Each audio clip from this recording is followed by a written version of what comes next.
Tanong ng aking viewer, nag-apply na po ako ng extension para sa aking visitor stay in Canada, pero hanggang sa ngayon ay di pa lumalabas ang result at dumating na yung end ng aking ika-6 na buwan na stay. Ano ang dapat gawin?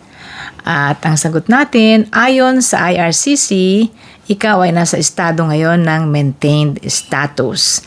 Ang maintained status po yung dating tinatawag na implied status, kung saan ang mga temporary residents sa Canada na nag-apply ng kanilang renewal ng work permit or extension ng study permit or extension ng visitors stay, ang tawag po dyan ay maintained status. You can stay in Canada kahit na hindi pa lumalabas ang inyong approval at dumating na yung end ng inyong status. Yun. So, maintained status ang tawag dyan. Pinapayagan kayong manatili sa loob ng Canada habang hinihintay ninyo ang inyong approval. Salamat sa nagtanong at hangad ko ang approval. Okay?